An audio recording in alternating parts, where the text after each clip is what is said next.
ও নবী, এই কোরআন এমন একটা শক্তি, এই কোরআনের একটা পাওয়ার আছে, শক্তি আছে। আল্লাহ রাব্বুল আমিন বিশ্বনবীকে বলতেছেন, নবী গো শোনো, লাউ আনজালনা হাযাল কুরআন আলা জাবালিন লারাআইতাহু খাশিআম মুতাসাদ্দিআম মিন খাশিয়াতিল্লাহ।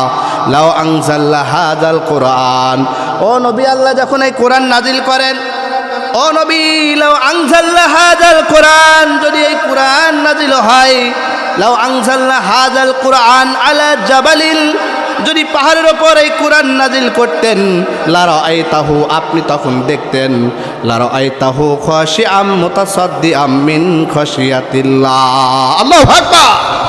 ও নবী, দেখতেন পাহাড়ের উপর যদি কোরআন নাজিল হতো, পাহাড় আল্লাহর ভয়ে চূর্ণ বিচূর্ণ হয়ে যেত। আল্লাহু আকবার। ও নবী, বড় বড় পাহাড়গুলো, আমি যখন মালয়েশিয়ায় ছিলাম, কুয়ালালামপুর শহরের বেশিরভাগ এলাকা পাহাড়ি এলাকা, এত বড় বড় পাহাড় আমি দেখেছি, নিজ চোখে দেখেছি। ওই বড় বড় পাহাড় যদি আল্লাহর কোরআন নাজিল হয়, পাহাড়ের উপর যদি আল্লাহর কোরআন নাজিল হয়, পাহাড় যদি চূর্ণ বিচূর্ণ হয়ে যায়, এই কোরআনের শক্তি আছে না নাই? শ্বশুর বাড়ি যেয়ে বলেন আছে, জোরে বলতে হবে, আছে না নাই?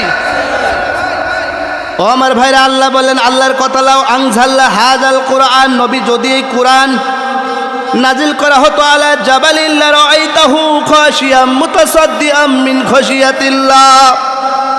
ও নবী, এই কোরআন যদি পাহাড়ের উপর নাজিল করা হতো, তাহলে পাহাড়গুলো আল্লাহর ভয়ে চূর্ণ বিচূর্ণ হয়ে যেত। আর এই কোরআন আল্লাহ নাজিল করেছে কার উপর বলেন তো দেখি? আল্লাহ এই কোরআন নাজিল করেছে মানুষের উপরে। আল্লাহর নবী তো একজন মানুষ ছিল, আল্লাহর নবীর উপরে আল্লাহ রাব্বুল আমিন কোরআন নাজিল করছে। এজন্য এই কোরআন আল্লাহর নবীর উপর যখন নাজিল করে, আল্লাহর রসুলের শরীরটা অনেক ক্লান্ত হয়ে যায়, আর সহ্য করতে পারে না। এজন্য কোরআনের পাওয়ার আছে না না? এই কোরআনের একটা শক্তি, কোরআন একটা শক্তি। আরে তো যায়েদ রাদিয়াল্লাহু তাআলা আনহু বলেন, আল্লাহ রসুল একদিন আমার থুরাত উরুর উপরে মাথা দিয়ে ঘুমায় আছে, স্বাভাবিকভাবে ঘুমায় আছে, আমার কোনো কষ্ট হয় না। ইন দ্য মিন টাইম বিশ্বনবীর উপরে যখন কোরআন নাজিল হয়, মনে হয় গোটা উহুদ পাহাড় আমার পায়ের উপরে রাখা হয়। আল্লাহু আকবার। মনে হয় গোটা উহুদ পাহাড় আমার পায়ের উপর রাখা হয়, এত ভার। কারণ ভারটা কিসের ছিল ভাই? কথা বলেন। কোরআনের ভার ছিল। ও আমার ভাইরা, আর আয়েশা রাদিয়াল্লাহু তাআলা আনহা বলেন, বুখারীর বর্ণনায়, বিশ্বনবী কঠিন শীতের মধ্যে যখন ঘরের মধ্যে ঘুমায় আছে, আয়েশা রাদিয়াল্লাহু তাআলা আনহা বলেন, বিশ্বনবী একদিন আমার ঘরের মধ্যে কঠিন শীতের মধ্যে, কনকনে শীতের মধ্যে ঘুমায় আছে। শীতে আমরা কাঁপনি অবস্থায় হয়ে গেছে, কিন্তু বিশ্বনবীর উপরে যখন কোরআন নাজিল হতে লাগলো, বিশ্বনবীর গোটা শরীরখানা ঘামা শুরু করে দিল। গোটা শরীর রসুলের ঘামতেছিল, শীতের মধ্যেও ঘামতেছিল যখন কোরআন নাজিল হতেছিল। আবার তাফসীর ইবনে কাসিরের বর্ণনায়, বিশ্বনবী যখন সফরে থাকতেন, ঘোড়ার উপরে যখন থাকতেন, ঘোড়া যখন দৌড়াতে হাঁটতো, বিশ্বনবী ঘোড়ার উপরে যখন থাকতেন, কোরআন নাজিল হতো, ওই ঘোড়ার পাগুলো মরুভূমির বালুর মধ্যে একেবারে পেট পর্যন্ত গেঁথে যেত, এই কোরআনের কারণে। এজন্য কোরআনের শক্তি আছে না নাই? জোরে বলতে হবে, মুসলমান, আছে না নাই? এই কোরআনের শক্তি এত বড় শক্তি ছিল। আল্লাহ রসুলের উপর যখন নাজিল হতো, রসুলের শরীরে নিয়মিত যখন ওহী নাজিল হয়, এজন্য রসুলের শরীরের একটু বিশ্রাম দরকার, আছে না নাই? কথা বলেন, আছে না নাই? এজন্য আল্লাহ রাব্বুল আলামিন বিশ্বনবীকে বলতেছেন, নবী, ওয়াদ-দুহা ওয়াল-লাইলি ইযা সাজা মা ওয়াদ্দাকা রাব্বুকা ওয়া মা ক্বালা ওয়ালাল আখিরাতু খায়রুল লাকা মিনাল উলা ওয়ালাসাওফা ইউতিকা রাব্বুকা ফাতারদা। আল্লাহু আকবার। আল্লাহ রাব্বুল আলামিন বলেন, ওয়াদ-দুহা, শপথ সূর্যের, শপথ প্রভাতের আলোর শপথ, আলোর বলে শপথ করলেন আল্লাহ। অদ্দুহা বলতে আল্লাহ কোরআন নাজিলকে বুঝালেন, কোরআনের ধারাবাহিকতাকে বুঝালেন। ওয়াল্লাইলি ইদা সাজা, মানুষ সারাদিন কাজ করবে, কোরআন নাজিল হতে হতে বিশ্বনবীর শরীরটা ক্লান্ত হয়ে যায়। ওয়াল্লাইলি ইদা সাজা, বিশ্বনবীকে বুঝালেন নবী গো আপনার শরীরের বিশ্রাম দরকার আছে, যেমন রাত মানুষের জন্য বিশ্রাম দরকার। কথা বলেন ঠিক কিনা? এজন্য বিশ্রামের দরকার। আল্লাহ তার পরে আয়াতে বলতেছে মা ওয়াদ্দাআকা রাব্বুকা ওয়া মা কলা। ও নবী, কাফেররা যে আপনাকে বলে তোমার রব কি তোমারে পরিত্যাগ করেছে, ভুলে গিয়েছে তোমার রব, তোমার কাছে তার ওহী আসে না? কাফেরদের জবাবে আল্লাহ আয়াত নাজিল করলেন। কাফেরদের জবাব আল্লাহ রাব্বুল আমিন বলেন নবী, ও নবী কাফেররা বলে ও মুহাম্মদ তোমার আল্লাহ কি তোমারে ভুলে গিয়েছে? ও নবী কাফেরা যখন বলে মা ওয়াদ্দাআকা রাব্বুকা ওয়া মা কলা, নবী আপনার রব আপনারে ভুলেন নাই এবং আপনার প্রতি অসন্তুষ্ট হয় নাই। আল্লাহু আকবার। নবী আপনার রব আপনারে ভুলে নাই, আপনি টেনশন ফিল করবেন না, আপনি পেরেশানিতে ভুগবেন না, আপনার রব আপনারে ভুলেন নাই। ও নবী আপনার রব আপনারে ভুলেন নাই। ওয়ালাল আখিরাতু খায়রুল লাকা মিনাল উলা, ও নবী এই দুনিয়ায় আপনারে যারা কষ্ট দেয় আপনার জন্য কিন্তু দুনিয়া না, আপনার জন্য কিন্তু আখিরাত। আল্লাহু আকবার। আল্লাহ নবীকে সান্ত্বনা দিয়ে বলতেছেন নবী এই যে দুনিয়া আপনার জন্য নয়, দুনিয়া কাফেরদের জন্য। কথা বলেন ঠিক কিনা? এই দুনিয়া কাফেরদের জন্য। কোন ইমানদার মুত্তাকিন পরেজগার দুনিয়াতে সুখ করতে আসি নাই। এই দুনিয়াটা মুমিনদের জন্য জেলখানা। যে ব্যক্তি মুমিন অবস্থায় দুনিয়ায় থাকবে তার জন্য জেলখানা ওয়াজিব হবে। কথা বলেন ঠিক কিনা? আমার মুসলমান, এজন্য আল্লাহ রসুলকে কাফেররা নির্যাতন করেছে, নিপীড়ন করেছে, আল্লাহ রসুলকে নিষ্পেষিত করেছে, নির্গৃহীত করেছে। আল্লাহ রসুলকে দুনিয়ার মধ্যে ভালো থাকতে দেয় নাই। আল্লাহ তাআলা আল্লাহ রসুলকে সান্ত্বনা দিয়ে বলতেছেন নবী আপনার জন্য দুনিয়াটা না, এর জন্য কল্যাণকর জীবন রাখছে। কথা বলেন ঠিক কিনা? ও আমার ভাইরা, আল্লাহ রাব্বুল আমিন বিশ্বনবীকে বলতেছেন নবী ওয়ালাল আখিরাতু খায়রুল লাকা মিনাল উলা, ও নবী দুনিয়ার জীবন কিন্তু আপনার জন্য নয়, আপনার জীবন আখিরাত রাখছে কে? আরে আস্তে বলুন কে, জোরে বলুন কে? ও নবী এই দুনিয়ার জীবন আপনার জন্য নয়, এই দুনিয়ার জীবনটা আপনার জন্য নয়, দুনিয়ার জীবন ক্ষণস্থায়ী জীবন। আল্লাহ বলেন আরদিতুম বিল হায়াতিদ দুনিয়া মিনাল আখিরাতি ফামা মাতাউল হায়াতিদ দুনিয়া ফিল আখিরাতি ইল্লা কলিল। আল্লাহু আকবার। আল্লাহ রাব্বুল আমিন নবীকে বলতেছেন নবী আরদিতুম বিল হায়াতিদ দুনিয়া, ও নবী দুনিয়ার চাইতে আখিরাতের জীবনের গুরুত্ব আছে না নাই? এজন্য ও নবী দুনিয়ার জীবনের তুলনায় আখিরাতের জীবন অনেক গুরুত্ব। ফামা মাতাউল হায়াতিদ দুনিয়া ফিল আখিরাতি ইল্লা কলিল। ও নবী এই দুনিয়ার তুলনায় আখিরাতের তুলনায় দুনিয়ার জীবন একেবারে নগণ্য। আল্লাহু আকবার। ও আমার ভাইরা, আল্লাহ রাব্বুল আলামিন বলতেছেন দুনিয়ার জীবনটা ধোঁকাময় জীবন, দুনিয়ার জীবনটা সফলতার জীবন নয়, দুনিয়ার জীবনটা শুধু ধোঁকাময় জীবন। আমি একটু এক্সাম্পল দিই, লক্ষ্য করে শুনবেন। আপনাদের রাজবাড়ির কাটাবাড়িয়া মসজিদের সামনে থেকে একটা সুন্দরী মেয়ে যদি মনে করে হেঁটে যায়, বুঝবেন সুন্দরী মেয়ে মনে করেন হেঁটে যায়, যুবক ছেলে পেলে খারাপ বাজে কমেন্ট করে কিনা বলেন তো দেখি? করে? আপনাদের এলাকায় করে? আবার যদি আপনি একটা পাগলিকে সাজান, আমি একটা এক্সাম্পল দিয়ে লক্ষ্য করে শুনবেন। আপনি একটা পাগলিকে সাজাবেন, বিউটি পার্লার, রাজবাড়ি শহরে নিয়ে যাবেন, বিউটি পার্লারে সাজাবেন, সুন্দর আকর্ষণীয় ড্রেস পরাবেন, পাগলিকে একটা ভেজা মুখের মধ্যে পরায় দিবেন, কিন্তু পাগলি যে তিনি পাগলি, পাগলিকে বোঝা যাবে না। পাগলির পিছন সাইডে অনেক সুন্দর, সামনে কিন্তু পাগলি। কথা কন ঠিক কিনা? এমন একজন পাগলিকে যখন রাস্তা দিয়ে হাঁটাবেন, এবার ওই তিনজন যুবক, দুশ্চরিত্র যুবক, একজন বলবে হায় হায় এ তো দেখি ঢাকায়া চিত্রনায়িকা পূর্ণিমা, আর একজন যুবক বলে, না না না, এ তো ঢাকায় পূর্ণিমা নয়, এ তো বলিউডের প্রিয়াঙ্কা চোপড়া। আবার আরেকজন বলে, না না না, এ তো দেখি প্রিয়াঙ্কা চোপড়া নয়, এ তো বর্তমান প্রজন্মের ত্রাস সৃষ্টিকর রশ্মিকা মান্দানা। যুবকরা খুশি নাকি?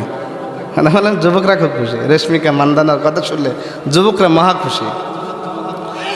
ও আমার ভাইরা, একটা পাগলিকে এমন সাজায় যখন দিয়ে পাঠাবেন, রাস্তায় পাঠাবেন, তিনটা যুবক তিনটা মন্তব্য করবে। মনে করেন একটা ফুল নিয়ে পাগলির সামনে যখন যাবে, পাগলির সামনে যখন ফুল নিয়ে যাবে, পাগলিটা যখন মুখটা হেজাবটা খুলবে, তখন ওই তিনজন যুবক বলবে, প্রথম ভাবলাম এ তো দেখি নায়িকা পূর্ণিমা, তারপর ভাবলাম বলিউডের প্রিয়াঙ্কা চোপড়া, তারপর ভাবলাম বর্তমান প্রজন্মের তার সৃষ্টি করা রশ্মিকা মান্দানা।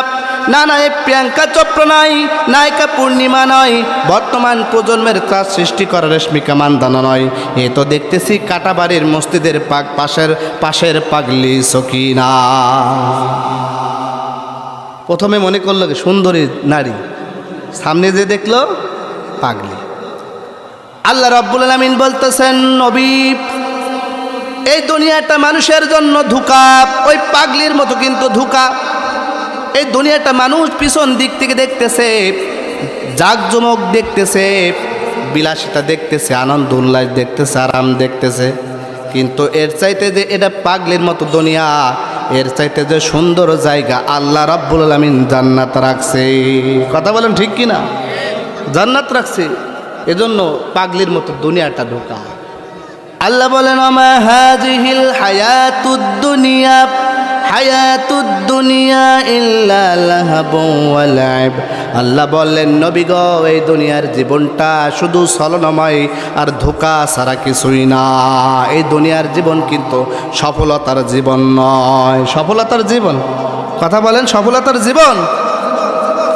আল্লাহ রাব্বুল আলামিন বলেন, না না, এই দুনিয়ার জীবনটা সফলতার জীবন নয়।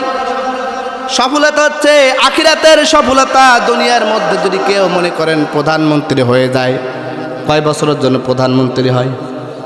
কথা বলেন, কয় বছর? যিনি এমপি হন কয় বছরের জন্য?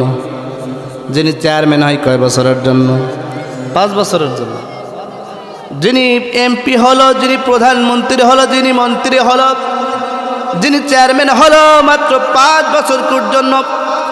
একজন যিনি প্রধানমন্ত্রী নির্বাচনে দাঁড়ালো, প্রধানমন্ত্রী হয়ে গেল, এ মনে সফল কাম ব্যক্তি? সফল না।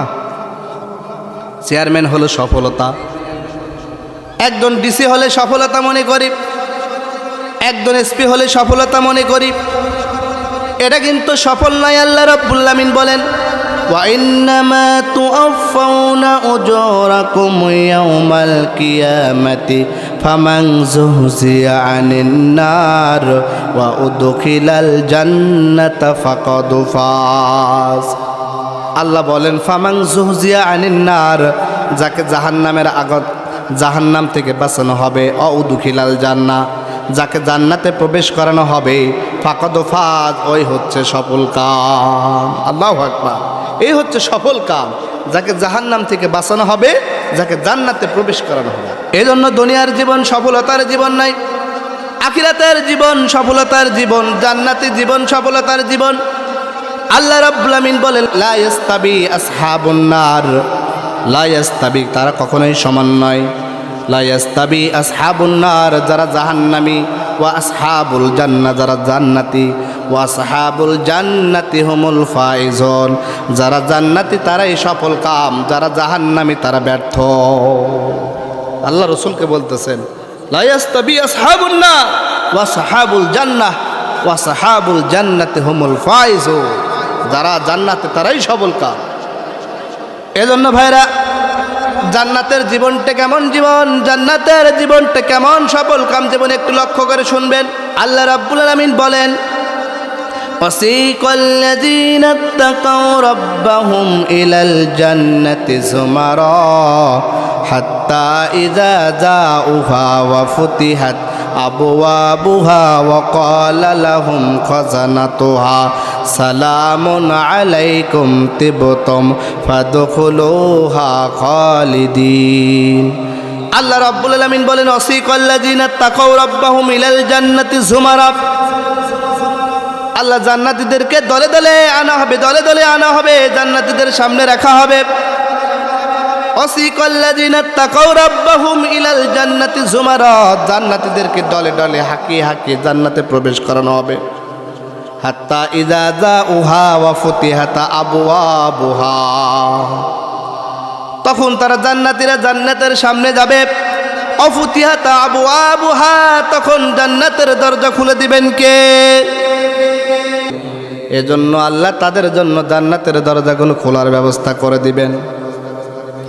অকালা লাহুম খাজানাতুহা, তখন ফেরেশতারা বলবে সালামুন আলাইকুম তিবতুম ফাদখুলুহা খালিদিন, যাও তোমরা জান্নাতে যাও, তোমাদের ওপর আল্লাহর শান্তি বর্ষিত হোক, তোমাদের ওপর আল্লাহর শান্তি বর্ষিত হোক। তখন জান্নাতীরা জান্নাতের যে কারুকার্য সৌন্দর্য দেখে পাগল হয়ে যাবে। দেখেন দুনিয়াতে কোনো যখন বিয়ে বাড়ি অনুষ্ঠান, যখন কোনো বড় অনুষ্ঠানে যাবেন, বিশাল একটা চাকচিক্য সুন্দর গেট করা হয়, আছে না নাই? কথা বলেন মুসলমান, আছে না নাই? সুন্দর একটা গেট করা হয়। এই যে আমি আসার পাকে দেখলাম, আসার সময় আপনাদের এই মাহফিলের প্যান্ডেলে ঢোকার আগে একটা সুন্দর গেট করা হয়েছে, আছে না নাই বলেন? এই সুন্দর গেট করা হয়েছে। তো জান্নাতেও আল্লাহ তাআলা একটা চোখ ধাঁধানো সুন্দর একটা গেট করবেন, যে গেট দেখে জান্নাতীরা পাগল হয়ে যাবে। জান্নাতীরা বলবে, জান্নাতীরা জান্নাতের গেট দেখে পাগল হয়ে যাবে, মনে করবে এটাই আমাদের জন্য জান্নাত। আল্লাহু আকবার। জান্নাতীরা জান্নাতের গেট দিকে পাগল হয়ে যাবে। তখন তারা বলা বলি করবে জান্নাতকে মজা লুলু, জান্নাত তোমারই। তারা মনে করবে এটাই আমাদের জান্নাত। বলবে জান্নাতকে মজা লুলু, জান্নাত তোমারই। তখন ফেরেশতারা বলবে দিল্লিকে লাড্ডু হুয়ে, দিল্লি বহুত দূরে, এটা তোমার জান্নাত নয়, এটা জান্নাতের রিসিপশন গেট।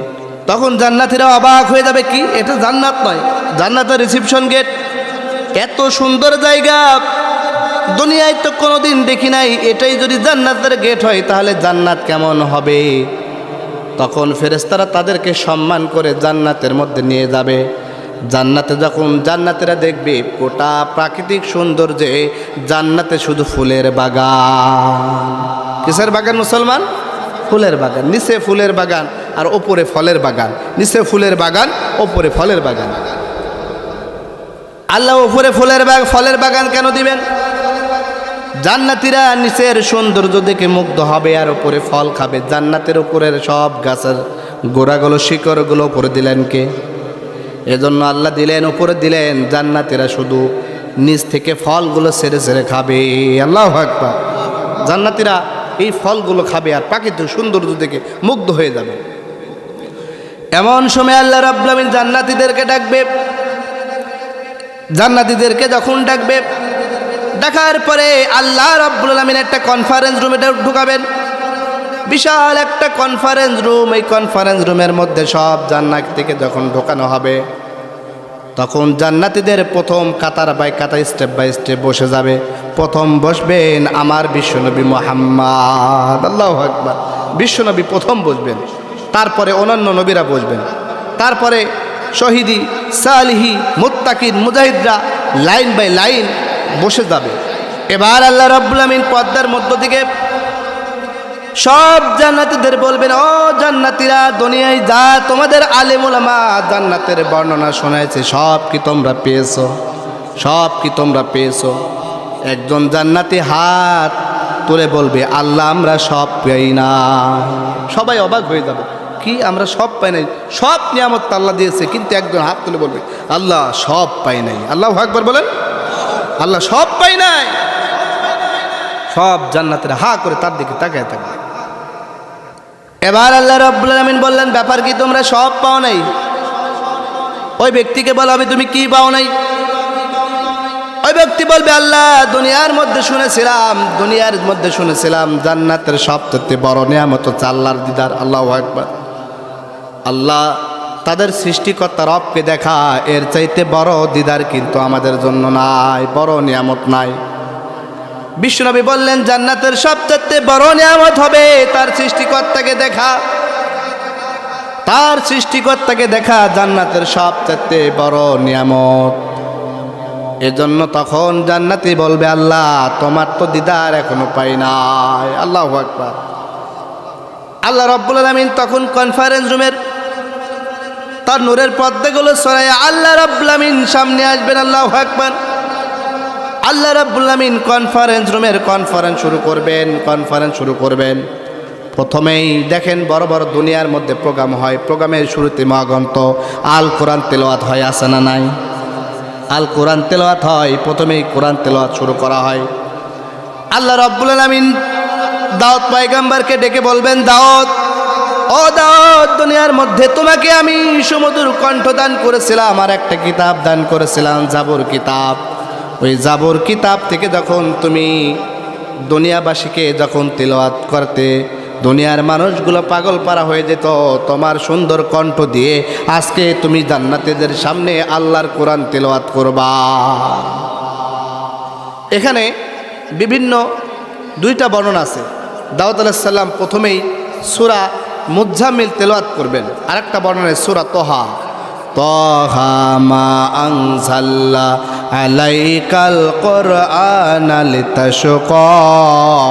প্রথম দাউদ পয়গম্বর সূরা তোহা তেলাওয়াত করবেন। আল্লাহ নবী দাউদ পয়গম্বরের সুরের ঝনকার, সুরের সুমধু এমন কণ্ঠ আল্লাহ রাব্বুল আলামিন দান করবেন। 70 রকম ইকোসিস্টেম মিক্সার দিয়ে আল্লাহ রাব্বুল আলামিন তার কণ্ঠ দিয়ে আওয়াজ বের করবেন। আল্লাহু আকবার। 70 রকমের সুর যখন দাউদ পয়গম্বরের কণ্ঠ দিয়ে যখন বের হবে, সব জান্নাতীরা পাগল পারা আর পাগল পারা। আল্লাহু আকবার। সব জান্নাতীরা পাগল পারা হয়ে যাবে। এবার আল্লাহ রাব্বুল আলামিন আল্লাহ রাসূলকে ডাকবেন, এই আল্লাহ রাসূল, ও নবী, দুনিয়ার মধ্যে আমি আপনাকে একটা কিতাব দিয়েছিলাম, নাম কি বলেন দেখি? আল্লাহ রাব্বুল আলামিন বিশ্ব নবীর উপরে কোরআন নাযিল করেছে। লিল্লাহি তাকবীর। হাত তুলে লিল্লাহি তাকবীর, লিল্লাহি তাকবীর। আল কোরআনের আলো ঘরে ঘরে জালো। এজন্য আল্লাহ রাব্বুল আলামিন এবার বিশ্বনবীকে ডাকবেন, ও নবী শুনুন, আপনি নবী শুনুন। আল্লাহ রাব্বুল আলামিন বিশ্বনবীকে বলবেন, নবী আপনি, আমি আপনার উপর কোরআন নাজিল করেছিলাম, আপনি কোরআন থেকে জান্নাতীদের সামনে একটু তেলাওয়াত করেন। ও আমার ভাইরা, বিশ্বনবী যখন সূরা ইয়াসিন তেলাওয়াত করবে, ইয়াসিনুল কোরআনিল হাকীম ইন্নাকা লামিনাল মুরসালিন আলা সিরাতিম মুস্তাকিম। আল্লাহু আকবার। আল্লাহ নবী যখন সূরা ইয়াসিন তেলাওয়াত করবে, আল্লাহ নবীর কণ্ঠে সব জান্নাতীরা পাগল করে দিবেন। কে? আল্লাহ নবী যখন তার মন্ত্রমুগ্ধ কণ্ঠ দিয়ে যখন কোরআন তেলাওয়াত করবে, সব জান্নাতীরা পাগল হয়ে যাবে। এমন সময় আল্লাহ রাব্বুল আলামিন বলবেন, ও জান্নাতীরা, প্রথমেই আমার নবী দাউদ পয়গম্বর কোরআন তেলাওয়াত করলো, ও জান্নাতীরা, তারপরে আমার বিশ্বনবী মুহাম্মদুর রাসূলুল্লাহ সাল্লাল্লাহু আলাইহি ওয়াসাল্লাম কোরআন তেলাওয়াত করলো। তোমরা মনোযোগ সহকারে শ্রবণ করলে, শুনলে, তোমাদের সৃষ্টিকর্তা আল্লাহ তোমাদের সামনে এবার কোরআন তেলাওয়াত করবি। আল্লাহু আকবার। আল্লাহ রাব্বুল আলামিন সূরা আর রহমান তেলাওয়াত করবে। আর রহমানু আল্লামাল কোরআনা খালাকাল ইনসান আল্লামাহুল বায়ান। আল্লাহু আকবার। আল্লাহ রাব্বুল আলামিন যখন সূরা রহমান তেলাওয়াত করবে, আর রহমান,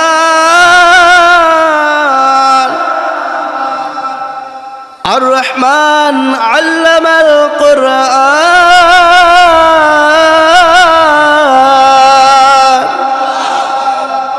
আল্লাহ রাব্বুল আলামিন যখন কোরআন তেলাওয়াত করবে, সব জান্নাতীরা পাগল হয়ে যাবে। সব জান্নাতীদের হুঁশ কেড়ে নেবেন কে? সব জান্নাতীদের হুঁশ কেড়ে নেবেন আল্লাহ। কারোর হুঁশ থাকবে না, কারোর হুঁশ থাকবে না। আমার রব কোরআন তেলাওয়াত করে জান্নাতীদের সামনে থেকে চলে যাবে, আর সব জান্নাতীরা অজ্ঞান পাগল হয়ে গেছে। এমন সময় জান্নাতের আর হুর আসবে, হুরুল জান্নাহ। আল্লাহু আকবার। হুরুল জান্নাহ আসবে। আসার পরে হুরুল জান্নাহ আসবে, আসার পরে বলবেন, ও জান্নাতীরা, আল্লাহকে দেখলে কি হয়ে যাবে, আমাদের কি দেখবা না? জান্নাতীদের সব হুঁশগুলো ফিরে আসবে, তাদের নিজস্ব স্ত্রীর সঙ্গে জান্নাতের সব জায়গায় ঘুরবি। আল্লাহু আকবার। এজন্য জান্নাতের আরেকটা নিয়ামত, জান্নাতুল হুরুল জান্নাত। মানুষের জন্য যুবক ছেলেরা হুরের কথা বললে খুব খুশি আছে না নাই? মানুষ পুরুষটা কিন্তু হুরের কথা বললে খুব খুশি, কারণ হুর মানুষের দুনিয়াতে পুরুষের জন্য তিনটা জিনিস, আকর্ষণীয় জিনিস, তিনটা জিনিস খুব মানুষ পছন্দ করে। এক নম্বর হচ্ছে টাকা পয়সা, সম্পদ। দুই নম্বর হচ্ছে ক্ষমতা, দরকার আছে না নাই? কথা বলেন, দরকার আছে না নাই? তিন নম্বর হচ্ছে নারী, সুন্দর স্ত্রী। এই তিনটা জিনিস মানুষ খুব দুনিয়ার মধ্যে পছন্দ করে। এজন্য জান্নাতের মধ্যে আল্লাহ খুশি করার জন্য জান্নাতের হুরুল জান্নাতের ব্যবস্থা করবেন। আল্লাহু আকবার। এত সুন্দর হুর, যেই হুরকে কেউ স্পর্শ করে নাই। আল্লাহ নবী বললেন জান্নাতি হুর এত সৌন্দর্য হবে, যখন মানুষের সামনে দাঁড়াবে ওই মানুষের চেহারাগুলো, জান্নাতীদের চেহারাগুলো হুরের শরীরের মধ্যে দেখা যাবে। এত সুন্দর হুর, হুরুল জান্নাত। বুখারীর বর্ণনায় আল্লাহ নবী যখন, আল্লাহ রাব্বুল আলামিন জান্নাত যখন সৃষ্টি করলেন, হযরত জিবরাইল আলাইহিস সালামকে জান্নাত একটু ঘোরার জন্য পাঠালেন। জিবরাইল আলাইহিস সালাম গেলেন জান্নাতের মধ্যে। জিবরাইল আলাইহিস সালাম জান্নাতে ঘুরলেন, দেখতেছেন সব জায়গাগুলো দেখতেছেন।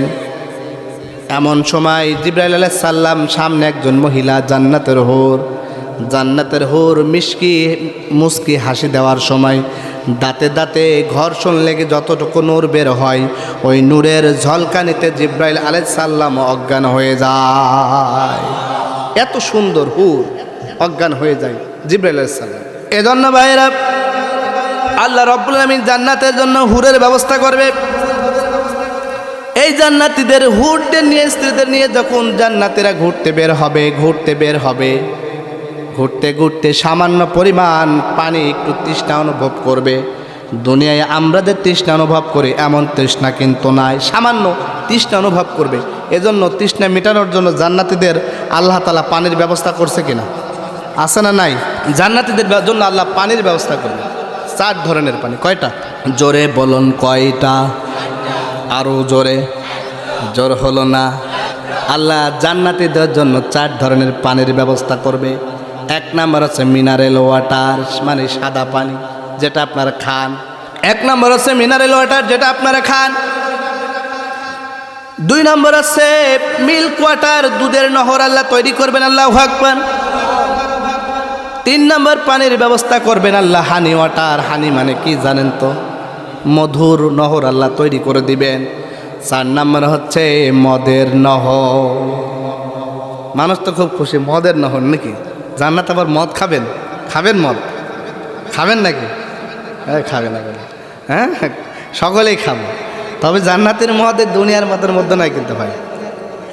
এই যে মদ খাই দুনিয়ায়, এই মদের মতো আল্লাহ জান্নাতীদের মদ দিবেন না। দুনিয়ার মদ খেলে মাতলামো আছে না নাই? কিন্তু জান্নাতের মদ খেলে মাতলামো আছে। জান্নাতের মদ খেলে কোনো মাতলামি করবে না। দুনিয়ার মানুষ মদ খেয়ে বউরে মা বলে আসে না নাই? বউরে মা বলে ফেলে, মাতলামো করতে করতে বউরে মা বলে ফেলে। এজন্য এই মদের মধ্যে কোনো উপকার আছে? এজন্য দুনিয়ার মধ্যে আল্লাহ মদগুলো হারাম করলেন। মদ খেলে, এই দুনিয়ার যে মদ খেলে মানুষের মস্তিষ্ক বিকৃত হয়ে যায়, মস্তিষ্ক আর ঠিক থাকে না, আলাদা হয়ে যায়, আগলা পাগলা, কিদ মধ্যে কি বলে তার হুঁশ থাকে না। এজন্য আমি আমার একটা সামনের যে ঘটনা বলবো এক্সাম্পল দেওয়ার জন্য। তো মালয়েশিয়ার ট্রাইমে 5 স্টার হোটেল, তো কোনো একটা প্রোগ্রামে আমার মনে আছে, খুব ভালো মনে আছে, একটা প্রোগ্রামে তো মুসলিম কমিউনিটির যারা মানুষ তাদেরকে এক সাইডে একটা আয়োজন করা হয়েছে। আরেকটা যারা অমুসলিম, বিভিন্ন ধর্ম আছে, বৌদ্ধ, খ্রিস্টান, ইহুদি, বিভিন্ন ধর্মে, তাদের জন্য ওই পার্টির আরেকটা সাইডে ব্যবস্থা করেছে কর্তৃপক্ষ। তো আমাদের মুসলিম কমিউনিটির প্রোগ্রাম শেষ, তাদেরও শেষ। একসাথে যখন আমরা আসতেছি, তো সামনেই একটা টেবিলের উপর একটা চীনা পুরুষ তো তার গার্লফ্রেন্ড নিয়ে উল্টাপাল্টা বক্তব্য দিচ্ছে, উল্টাপাল্টা কথা বলতেছে। আমি তার পাশ দিয়ে আসতেছি, আমারে বললেন bro you come so here, আমারে ডাকলেন ইউ কাম সো হেয়ার, আপনি এখানে আসেন। আমি গেলাম, যাওয়ার পর বলতেছে এইভাবে মদের বোতল নিয়ে, বিয়ারের বোতল নিয়ে বলছে can you can you drink? আমি বললাম আই ক্যান নট ড্রিঙ্ক। উনি মাতলাম অবস্থায় বলে why you can not drink? আমি বললাম দিস অলসো হারাম। উনি বললেন না না, you can drink, this also হালাল, you can drink, this also হালাল। আমি বললাম no, I am because I am so Muslim people, this also haram. কারণ মুসলমানদের জন্য মদ হারাম আছে না নাই? ও হারাম রে হালাল যা বানাই, দিস অলসো হালাল, you can drink, this also হালাল। আমি বলি না হারাম, ও বলে না হালাল। কারণ ওর মাথা কি ঠিক আছে? আর কথা বলেন ঠিক আছে? এটা দুনিয়ার মদ খাইলে মানুষের কিন্তু মস্তিষ্ক একেবারে বিকৃত হয়ে যায়, কিন্তু জান্নাতের মদ আল্লাহ হালাল করবেন কে? কথা বলেন কে? এজন্য জান্নাতীদের মদ আল্লাহ হালাল করবেন। আল্লাহ জান্নাতীদের জন্য 4 ধরনের পানির ব্যবস্থা করবেন। 1 নম্বর মিনারেল ওয়াটার, 2 নম্বর দুধের নহর, 3 নম্বর হচ্ছে মধুর নহর, 4 নম্বর হচ্ছে মদের নহর।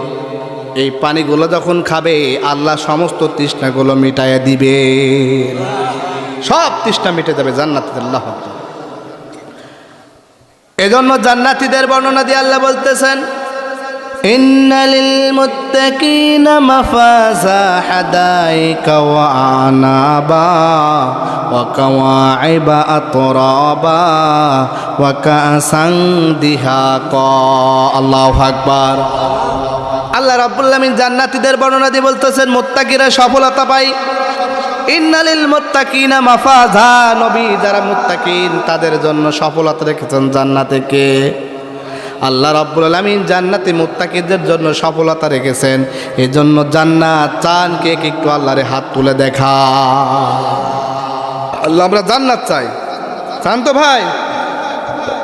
এজন্য আল্লাহ রাব্বুল আলামিন বিশ্বনবীকে বলতেছেন নবী والضحى والليل إذا سجى ما ودعك ربك وما قلى وللآخرة خير لك من الأولى ولسوف يعطيك ربك فترضى। الله أكبر। আল্লাহ রাব্বুল আলামিন বিশ্বনবীকে বলতেছেন নবী গো, কাফেরা যাই বলুক না কেন, কাফেরা যাই বলুক না কেন, বলুক যে ও মুহাম্মদ তোমার আল্লাহ তোমারে ভুলে গেছে, তোমার উপর কেন ওহী নাজিল হয় না? ও নবী, মা ওয়াদ্দাকা রাব্বুকা ওয়া মা ক্বালা, আপনার রব কিন্তু আপনারে ভুলেন নাই। আল্লাহু আকবার। আপনার রব আপনারে ভুলেন নাই। আপনি পেরেশানি হবেন না, চিন্তাশীল হবেন না, ভরসা রাখেন একজনের উপর। তিনি কে? আল্লাহ রাব্বুল আলামিন বলতেছেন নবী আপনি আল্লাহর উপর তাওয়াক্কুল করেন, ভরসা রাখেন। এজন্য মুমিনদের ভরসা রাখার দরকার আছে না নাই? মুসলমান জোরে বলতে হবে আছে না নাই? আল্লাহর উপর ভরসা রাখলে সকল প্রকার বিপদ থেকে রেহাই দান করবেন কে? ও ভাইরা, আমরা অনেকেই গুনাহ করতে করতে অনেক গুনাহ করে ফেলেছি। অনেকে আমরা মনে করি আমি অনেক গুনাহ করেছি, আল্লাহকে আমারে ক্ষমা করে দেবেন। আল্লাহ বলে গোলাম গোলাম আল্লাহর উপর তাওয়াক্কুল কর।